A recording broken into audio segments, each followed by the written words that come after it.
रिश्ता लेन देन का नाम नहीं, रिश्ता जबान का नाम है। सिर्फ जबान दे दी तो वो रिश्ता हो गया। भाई बात समझ रहे? जबान दे दी वो रिश्ता क्या हो गया? रिश्ता हो गया। अब रिश्ता हो गया, जबान दे दी, जबान दे दी, रिश्ता हो गया, तो लड़की वाले भी, लड़के वाले भी, बस्ती वाले भी, महल्ले वाले भी, रिश्तेदार भी सब क्या समझते हैं कि कम से कम आधी शादी तो हो ही गई, बस आधी बची है। आधी तो इसको मानते हैं कि आधी तो लगभग हो ही गई, रिश्ता हो गया, अब आधी बची है। तो बहुत सी जगह देखा गया कि लड़की फोन से भी बात कर रही है उसी लड़के से जिसके साथ रिश्ता हुआ है। भाई क्या हुआ? तो कह रहे मौलाना कोई बात नहीं, हमारी बेटी ने कभी आज तक किसी से बात नहीं की, अब तो ये उससे ही बात कर रही है जिससे रिश्ता हुआ। वो बगैर तुझे पता नहीं, जब तक का निकाह नहीं होगा, जब तक भी इस लड़की के लिए ये लड़का गैर है, इससे बात ना फोन पर कर सकती है, बात ना सामने से कर सकती है। सच है, ये हक है, बेशक। बहुत अच्छा, बहुत अच्छा। वाह वाह वाह, जिंदाबाद। समझ रहे कि नहीं समझ रहे? जिंदाबाद। और ऑपरेटर साहब मैं बिना मैक के बोलूंगा तो मेरी आवाज ज्यादा पहुंच जाएगी। है कुछ नहीं तुम्हारे मैक में, खाली डिब्बे रखे हुए और कुछ नहीं है। पोंगियां भी मेरी तरफ कर दी हैं, फिर भी आवाज का पता नहीं चल रहा। और इसके बगैर इसके अगर मैं बोलूंगा ना तो मेरी आवाज वहां तक भी जाएगी, मुझे बोलने में मजा आएगा। और सीटी का भी कोई खतरा नहीं है। और सीटी जी हाँ, नहीं, तुम तो थोड़ी देर बोल के निकल रही है, मुझे लंबा बोलना है, कम ये है मसला। समझ कीजिए मेरे भाई, अब मैं जो कह रहा हूँ समाप्त कीजिए अब बात को।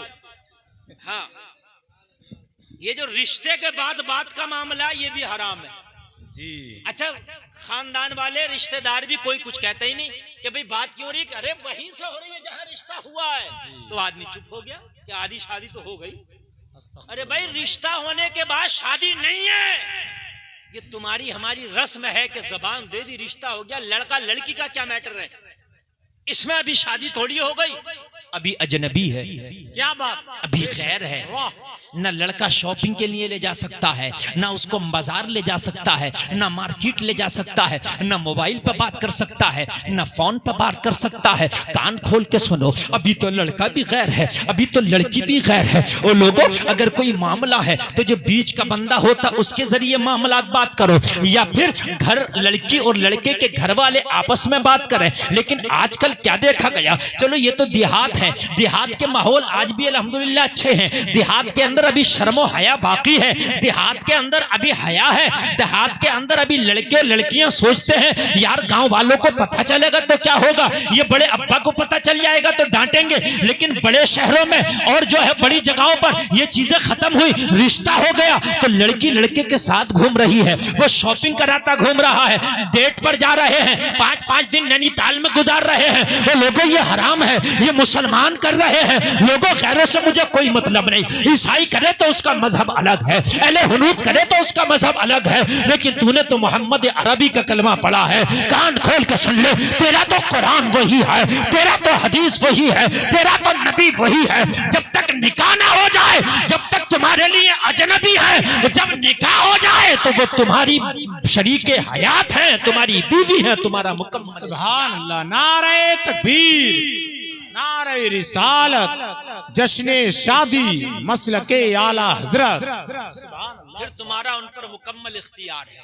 शादी के बाद कुछ बड़ी अजीब मामले हैं, बड़े रस्में हमारे यहाँ गलत हैं कि साहब जो है ये हमारा रिश्ता हो गया। ओ भाई, रिश्ता ये कोई माना नहीं रखता। हमने तो देखा 2 साल रिश्ता चला और रिश्ता छूट गया। बताइए क्या हुआ? कुछ भी नहीं। कभी कभी तो बारात भी लौट जाती है। अरे भाई लौटती है कि नहीं लौटती है? अगर बारात लौट गई तो लड़का लड़की का कोई मैटर ही नहीं, रिश्ता हो क्या छूट गया तो लड़का लड़की का कोई मैटर ही नहीं। अब मुझे बताइए मेरे भाइयों, अगर रिश्ता हो क्या छूट जाए, जो लड़का लड़की बात कर रहे थे, ये गलत है कि नहीं है? लड़की का जिससे निकाह होगा ये अमानत तो उसकी बनेगी। जी सच है, बीवी तो उसकी बनेगी। और ये जो दूसरे से अब तक बात किया ये गलत हुआ कि नहीं हुआ? पूरा पूरा गलत। इसलिए इस्लाम हमेशा सच्चाई का मजहब है। वाह, ये फिल्मी दुनिया नहीं है कि 2 साल शादी किया, मजे लिए, फिर तलाक दे दिया और फिर शादी कर लिया, फिर से दोस्ती चल रही है। जी उसे ही तलाक दिया, उसी से दोस्ती चल रही है। अजीब मामला। हमने जिंदगी किसी हीरो हीरोइन को देख के नहीं गुजारना, मदीने वाले मुस्तफा को देख के गुजारना है। जरा कह दो ना सुभान अल्लाह। सुभान अल्लाह, सुभान अल्लाह। मदीने वाले मुस्तफा को देख के गुजारना। बड़ी बेहयाइयां हो गई हमारे मुआशरे में। हमारा मुआशरा बेहयाइयों में एक नंबर आ गया जी। समझ रहे हैं। शादी अगर कहीं होती है, पहले तो मामलात ये है मेरे भाई, शादी में अगर बच्चे तुम्हारे होशियार हो जाएं तो सबसे पहला काम इनकी शादी करने का करो। जी बहुत अच्छा। ये जो कहते हैं कि अभी शादी नहीं करेंगे, अभी रिश्ता देख रहे हैं, अभी बच्चे का कारोबार सेट हो जाए, ये सेट हो जाए, वो सेट हो जाए। जिस अल्लाह ने तेरे बेटे को रिस्क दिया, वो अल्लाह तेरी बेटी को भी रिस्क देगा। बेशक। बात है कि नहीं है। कहते हैं भाई लड़का कमा के खिलाने के लायक नहीं हुआ। हो भाई, लड़के की क्या औकात कमा के खिलाए, अल्लाह खिलाता है ना। रिस्क का वादा अल्लाह ने किया। मेरे भाई, दो लुकमों के लिए शादी को लेट ना करो। शादी जब बच्चे होशियार हो जाएं तो सबसे पहला काम अपने बच्चों की शादियां करो। कुछ काम ऐसे उनमें देरी बिल्कुल नहीं, इस्लाम ने जल्दी बताया है। अगर गुनाह कर लो तो तौबा करने में जल्दी करो। किसी का कर्जा ले लो तो अदा करने में जल्दी करो। किसी का इंतकाल हो जाए तो दफन करने में जल्दी करो। बच्चे जवान हो जाए तो निकाह करने में जल्दी करो। बहुत अच्छा हजरत। और हमारे यहाँ चारों काम लेट हो रहे हैं। चारों काम सच है। हकीकत बता रहा हूँ, चारों काम लेट हो रहे हैं। अगर किसी का कर्जा ले लेगा तो देना नहीं चाह रहा, फिर तो क्या बात। कह देगा दे दूंगा। जस अरे की भाई तरह दे दूंगा। और ज्यादा उससे कहो तो क्या कहेगा, मैं गांव छोड़कर भाग रहा हूँ। दे दूंगा और मौत का फरिश्ता आ गया तो तू रुकेगा भी नहीं। गांव नहीं, दुनिया ही छोड़कर भाग जाएगा। क्या बात है भाई, रुक जाएगा। कहता है कि भाई तू मुझे बड़ा शर्मिंदा कर रहा, बड़ा बेइज्जत कर रहा, चार लोगों में मुझसे मांग रहा, तूने मांगा ही क्यों चार लोगों में, मुझसे मेरी बेइज्जती कर दी। जा तुझसे लिया जा तो ले लिए। ये भी गलत है। कोई माई का लाल ऐसा है ही नहीं जो कर्जा ना दे। ये आज मेरा जुमला सुनिए, मैं बहुत बड़ा जुमला बोल रहा हूँ। बहुत अच्छी बात। कमजोर से कह देते हैं कि कारी नाजी साहब, तुमने चार लोगों मुझे टोक दिया, जा तुम्हें हिम्मत होते ले लियो। मेरे पास आदमी भी है, मेरी लाठी मजबूत है, पैसे में मजबूत हूं, क्या कर लोगे मेरा। लेकिन ये तेरी बेवकूफी है। तुझे कर्जा तो तुझ पे वो भी नहीं छोड़ेगा जिसकी कोई हैसियत नहीं है। क्या बात है। देगा जरूर, तेरी क्या औकात तू कर्जा ना दे, बल्कि और ज्यादा करके देगा। दुनिया में नहीं दिया तूने तो मरने के बाद देगा, अल्लाह की बारगाह में खड़े होकर देगा। ये सोचे कि मैं कर्जा ना दूंगा तो इसकी बेवकूफी है। यहाँ तो पैसे दे के छुट जाएगा, वहां नेकियां देगा। अल्लाहु अकबर। बात समझ रहे हैं। वहां क्या देगा, नेकियां देगा। और नेकियां छोटी सी थोड़ी सी होंगी, वो दे देगा कर्जे वाले को। और कर्जे वाला कहेगा दुनिया में तू आंखें निकाल के कहता था कि तेरी हिम्मत हो ले ली, मैंने ली कि नहीं ली। और देख कैसी जगह लिया, जहां मुझे जरूरत थी और तुझे भी जरूरत थी, लेकिन तुझे देना पड़ा इसलिए कि दिलाने वाला खुदा है। बेशक। अगर किसी का कर्जा है तो मरने से पहले दुनिया में ही दे दो, वरना मैदान महशर में अल्लाह दिलाएगा और नेकियों की शक्ल में दिलाएगा। और मेरे भाइयों, जो नेकियां हैं वो उसको दे दी जाएंगी, फिर जहन्नम में जाना पड़ेगा। इसलिए दुनिया में ही दे दो, चाहे जमीन बेच के दो, घर बेच के दो, या फिर उससे माफी करा लो, लेकिन कर्जा दुनिया में दे दो। अगर कर्जा दुनिया में ना दे पाए तो कान खोल के सुन लो, मामला बड़ा खतरनाक है। तुम्हारे नामा अमाल में जो चंद नेकियां होंगी, खुदा की कसम वो कर्जदार को दे दी जाएंगी, तू खाली हाथ रह जाएगा। कर्जा। और सुनिए, नंबर 1 कर्जा और नंबर 2 तौबा। आदमी कहता अभी तो जवान हूं, जब बूढ़ा होऊंगा, बाल सफेद होंगे तो नमाज भी पढ़ने लग जाएंगे, मस्जिद में भी जाने लग जाएंगे, अल्लाह अल्लाह भी करने लग जाएंगे, तौबा भी कर लेंगे। और मेरे भाई, मैंने तो काले बाले वालों को भी मरते देखा है, जिनकी दाढ़ियां नहीं निकली हैं उन्हें भी मरते देखा है। और लोगों, हमने तो उन्हें भी मरते देखा जो माँ के पेट से आके सिर्फ एक सांस लिए थे। हमने तो उन्हें भी मरते देखा मेरे भाइयों, कि जिनकी उम्र अभी बहुत कम थी। मौत का फरिश्ता बाल सफेद या काले नहीं देखता, मौत का फरिश्ता जवानी या बुढ़ापा नहीं देखता। जब तेरा वक्त आ गया तो कुरान कहता वलन युअखिरुल्लाहु नफ्सन इज़ा जाअ अजलुहा, जब मौत आएगी तो एक सांस की भी मोहलत नहीं दी जाएगी। इसलिए मेरे प्यारे, अगर गुनाह कर लिए है तो तौबा में सुबह का इंतजार भी ना कर। सुबह का सूरज का पहिया बाद में निकले, पहले रात में ही अपने रब की बारगाह में तौबा कर। सुभान अल्लाह, सुभान अल्लाह, बेशक बेशक बेशक। तौबा में देरी ना कर। क्या बात। अगर तूने तौबा में देरी की ना तो फिर तेरा बेड़ा गर्क हो जाएगा। और तौबा अगर बंदा कर लेता है तो तौबा करके बंदा ऐसे हो जाता है जैसे आज ही माँ के पेट से जन्म लिया है। सुभान अल्लाह, सुभान अल्लाह। मगर तौबा सच्ची होना चाहिए। लोगों, अगर तौबा करके बंदा उस गुनाह पे लाजिम रहे, उस गुनाह पर बरकरार रहे, तो अल्लाह के साथ मजाक करना है। और तौबा करके अगर दोबारा उस गुनाह को ना करे तो फिर उसकी तौबा अल्लाह की बारगाह में वो कबूल हो गई। बेशक बेशक। तौबा अल्लाह की बारगाह में क्या हो गई? कबूल हो गई। तो तौबा करने में कभी देरी मत करना। जब गुनाह कर लो फौरन तौबा करो, दोबारा फिर उस गुनाह की तरफ ना पड़ो। और तीसरा काम, अगर इंतकाल हो जाए तो मैयत को दफन करने में देर ना करो। बहुत से लोग कहते हैं फला आ रहे हैं, फला वहां से आ रहे हैं, वहां से सवारी आ रही है, वहां से ट्रॉली आ रही है, वहां से भी छोटा हाथी आ रहा, अभी लोग आ रहे हैं, जनाजा बीच बीच में लेके चले, फिर रख लिया, फिर रख लिया, फिर रख लिया। और लोगों 24-24 घंटे जनाजा रोक लिया जाता, कभी 36-36 घंटे रोक लिया जाता। लोगों, अगर कोई मजबूरी नहीं है तो हुक्म तो ये है कि अगर जनाजा जवाल के वक्त में भी तैयार हो तो रोका ना जाए, जवाल के वक्त में भी नमाज जनाजा पढ़ के दफन किया जाए। अल्लाह। जवाल के वक्त भी रोकने का हुक्म नहीं है जनाजे को। और यहाँ रोक लेते हैं, फला रहे हैं, अभी फला रहे हैं, अभी फला रहे हैं, फला रहे हैं, फला रहे हैं। जनाजा जल्द जल्द दफन करो। और नंबर 4, बच्चे जवान हो जाएं तो उनके निकाह जल्दी करो। जी क्या बात, वाह। क्या दो ना सुभान अल्लाह। उनके निकाह जल्दी अल्लाह, करो, सुभान इसलिए कि हदीस शरीफ में निकाह करने से आधा ईमान महफूज हो जाता।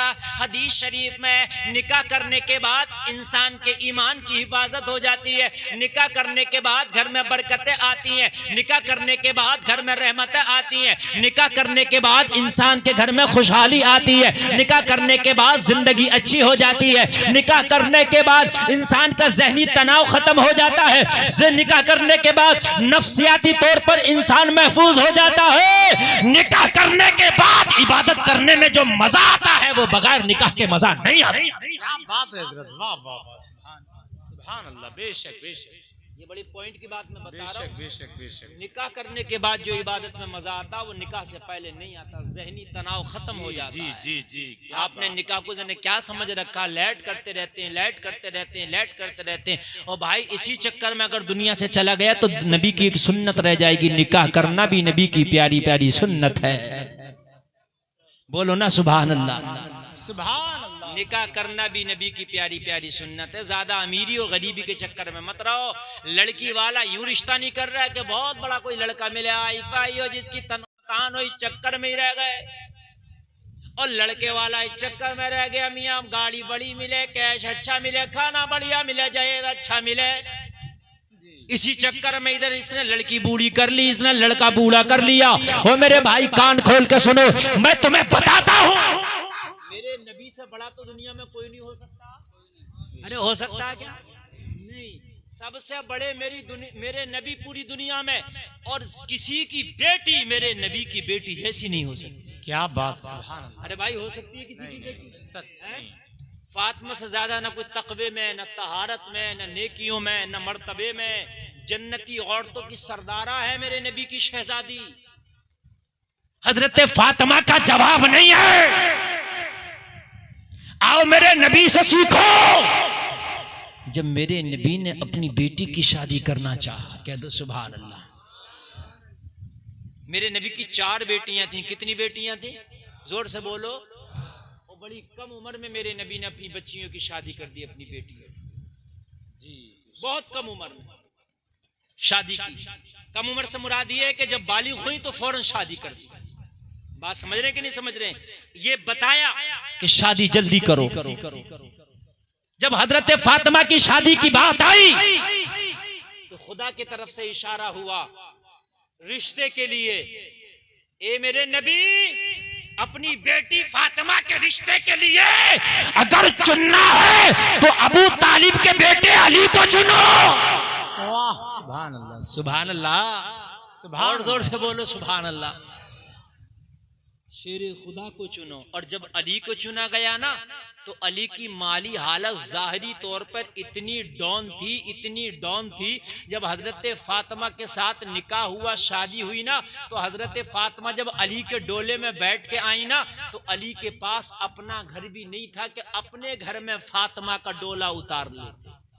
अपने दोस्त के घर में फातिमा का डोला मौला अली ने उतारा। लोगों जरा गौर करो, हम अमीरी और गरीबी के चक्कर में बच्चों को बूढ़ा कर लेते हैं, वक्त पे निकाह नहीं करते, वक्त पे शादियां नहीं करते।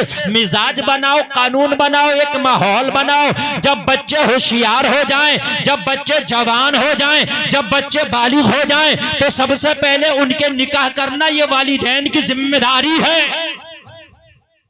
किसकी जिम्मेदारी है ये? वालिदैन की। बेशक बेशक। मौला अली निकाह करके हजरत फातिमा को ले आए, दोस्त के घर पे डोला उतरा। ईमान ताज़ा हो जाएगा, अब जरा तवज्जो करना। हजरत फातिमा आ गई।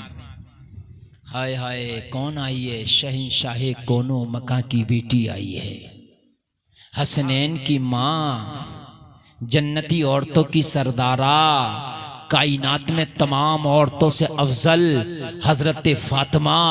मगर लोगों जरा गौर करो, मौला अली के घर में जब फातिमा का डोला उतरा, जब मौला अली ने अपने घर में फातिमा को लाए, तो गौर करो उसके बाद भी ये हाल था कि अली के घर में भी फाके थे।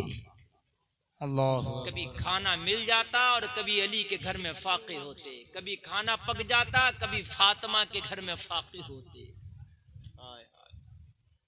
फाकों का ये आलम था लोगों, फाकों का ये आलम था। जरा कुर्बान जाइए, मेरे नबी की बारगाह में एक शख्स आया और एक शख्स आके खड़े हो गया, कबीले बनु सुलैम से ताल्लुक रखता था। मेरे नबी ने फरमाया, आने वाले किस गरज से आया? अर्ज करने लगा, आका मैंने आप पे कलमा पढ़ने आया हूँ, आपका दीन कुर्बान करने आया हूँ, आपका दीन कबूल करने आया हूँ। मेरे नबी ने फरमाया, अगर दीन कबूल करना चाहता है तो करीब आ जाए।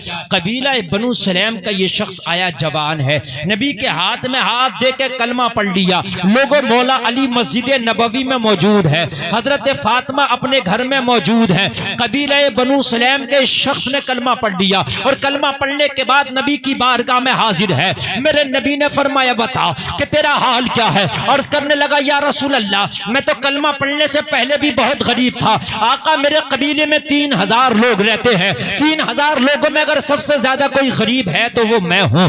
या रसूल अल्लाह, मेरी माली हालत बड़ी डाउन है। ओ लोगों जरा गौर करो, नबी की बारगाह में इतना कहना था। मेरे नबी ने फरमाया, ओ लोगों इसकी मदद करो। लोगों ने मदद करना शुरू की। एक सहाबी रसूल खड़े हुए, अर्ज करते हैं, या रसूल अल्लाह, मस्जिद नबवी के दरवाजे पे मेरा ऊंट बना है, मैं अपना ऊंट अपने इस भाई को देता हूँ। मैंने इस ऊंट के जरिए इसकी मदद कर दी। लोगों, ऊंट जब मिल गया, चेहरे पे मुस्कुराहट आई। मेरे नबी ने फरमाया, कोई और मदद करना चाहता है तो कर दे। मौला अली खड़े हुए, अपनी पगड़ी उतारी, पगड़ी उतार कर उसकी, आका आज ही पगड़ी खरीद के लाया हूँ, मैं पगड़ी दे के अपने भाई की मदद करता। सुभान अल्लाह, सुभान अल्लाह। और ये जब पगड़ी दी ना मौला अली ने, ये इस वक्त का कुल मामला था, दे दिया। अल्लाहु अकबर, सच है ये। पगड़ी थी, दे दी। अब जरा गौर करना, ऊंट मिल गया, पगड़ी मिल गई, और किसी ने एक दो चीज अपना दे दिया, लेकिन पगड़ी से, ऊंट से, जूते से, टोपी से, जुब्बे से भूखे का पेट नहीं भरेगा जी। या भर जाएगा? क्या बात। भूखे को जुब्बा दे दो पेट भरेगा, भूखे को पगड़ी दे दो पेट भरेगा? नहीं भरेगा ना। ये भूखा था, नबी के चेहरे को फिर भी तक रहा था। मेरे नबी ने फरमाया, क्या हुआ? अर्ज करने लगा, आका भूख बहुत तेज लगी है, अल्लाह, मैं सफर करके आपकी बारगाह में आया हूँ। आका, मैंने कलमा तो पढ़ लिया है, मेरे भाइयों ने मेरी मदद भी कर दी, किसी ने ऊँट दिया, किसी ने पगड़ी दिया रसूल अल्लाह, मगर मुझे भूख बहुत तेज लगी। आका, अगर खाने का इंतजाम हो जाता तो बड़ा अच्छा था। ओ लोगों जरा गौर करो, मेरा करीम नबी वो है जो दुनिया में भी मदद करता है, और अगर मरने के बाद हम मैदान महशर में उठेंगे तो वहां भी मदद करेगा। आता है फकीरों पे उन्हें प्यार कुछ ऐसा, खुद भीख दें और खुद कहे मंगते का भला हो। भला हो। वाह वाह, सुभान अल्लाह, सुभान अल्लाह। वाह क्या जूदो करम है शहे बता तेरा, नहीं सुनता ही नहीं मांगने वाला तेरा। आज आसमा खान, जमी खान, जमाना मेहमान, साहिबे खाना लक़ब किसका है? तेरा तेरा तेरा। एक मैं क्या मेरे इसिया की हकीकत कितनी, मुझसे 100 लाख तो काफी है इशारा तेरा। लोगों, नबी ने फरमाया भूखा है, अर्ज की आका भूखा हो। नबी ने फरमाया सलमान फारसी जरा खड़ा हो जा। एक सहाबी का नाम है सलमान फारसी। सलमान फारसी खड़े हुए, हाथ बंधे हैं, गुलाम आका हाजिर है। नबी ने फरमाया सलमान फारसी मस्जिद नबवी के बाहर जा, और बाहर जाने के बाद देखना जिसका दरवाजा पहले खुला मिल जाए उसी दरवाजे पर दस्तक देना और खाना ले आना, इसलिए कि ये भूखा है, कहीं लंबा ना चले जाना, कहीं देर ना हो जाए, इसलिए ये भूख से तड़प रहा है। मस्जिद नबवी से निकल और सबसे पहले जिसका दरवाजा तुझे खुला नजर आ जाए उसी दरवाजे से खाना मांग के इस अपने भाई के लिए ले आ। सलमान फारसी को हुक्म हुआ, मस्जिद नबवी से निकले। और लोगों जरा गौर करो, मस्जिद नबवी से सबसे करीब अगर किसी का घर था तो फिर मौला अली का घर था। क्या बात है, सुभान अल्लाह। मस्जिद नबवी के सबसे पास अगर किसी का घर था तो किसका घर था? मौला अली का। सलमान फारसी मौला अली के घर पे गए तो मौला अली तो लोगों मस्जिद नबवी में थे, मस्जिद नबवी में पगड़ी पेश कर चुके थे। घर में फातिमा है। कौन है घर में? फातिमा है। सलमान फारसी ने दरवाजे पे दस्तक दी, अंदर से आवाज आई कौन? दरवाजे से सलमान फारसी बोला, नबी का कासिद, नबी का गुलाम सलमान फारसी खड़ा है। एक खातून जन्नत, एक शख्स आके आपके बाबा की बारगाह में कलमा पड़ा है, मौला अली ने पगड़ी दे के मदद कर दिया है, लेकिन भूखा है, खाना मंगाया है।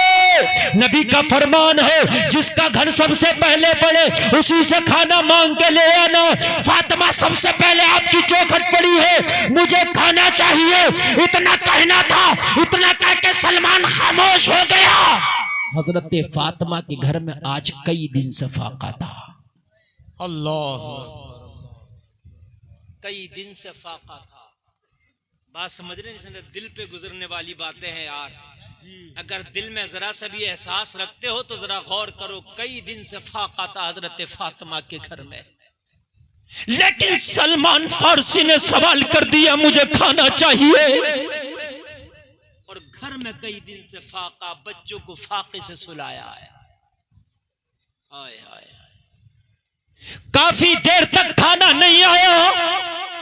सलमान फारसी फिर बोला, ओ बीबी, मैं काफी देर से खड़ा हूं, मेहमान को भूख तेज की लगी है, खाना जल्दी दे दो। अब खाना जब दिया जाए जब खाना घर में हो। मेरे भाई, अगर खाना होता तो फातिमा बच्चों को फाके से ना सुलाती, अगर खाना होता तो फातिमा तो ज़हरा खुद फाके से ना होती। बात समझ रहे कि नहीं समझ रहे? खाना नहीं था, लेकिन ये अली का घर है, ये फातिमा का घर है। लोगों, आज तक एक तारीख में आप कोई जुमला नहीं दिखा सकते कि फातिमा ने अपने बाबा से कभी ये शिकायत की हो, बाबा कैसे घर में मेरी शादी कराई है कि वहां मुझे फाके से रहना पड़ता है, एक बार भी शिकायत की हो? हमेशा फातिमा मौला अली की खिदमत करती थी और मुस्तफा बार बार कहते थे, फातिमा महशर में मुझसे इस हाल में मिलना कि तुमसे अली राजी हो। सुभान अल्लाह। नारे तकबीर, नारे रिसालत, नारे हैदरी, मसलके आला हजरत। सुभान अल्लाह। इतना सुस्त मत रहो जितना सुस्त आप बनने, जो मैं बयान कर रहा हूँ ना रोंगटे खड़े हो जाएंगे। जरा गौर कीजिए, फातिमा के घर में खाना नहीं है, सलमान फारसी दरवाजे पे खड़ा, खाना चाहिए। ऐसे में आपका घर होता मना कर देते, खाना नहीं है चला जा। बोलो लोगों, यही होता कि नहीं होता? कभी कभी तो होता, तब भी नहीं देते। मगर फातिमा ने कहा, सलमान फारसी जाना मत, खड़े रहना, जाना मत, खड़े रहना। सलमान फारसी खड़ा रहा। फातिमा ने अपने नारे तकबीर, नारे रिसालत, नारे हैदरी, फैज़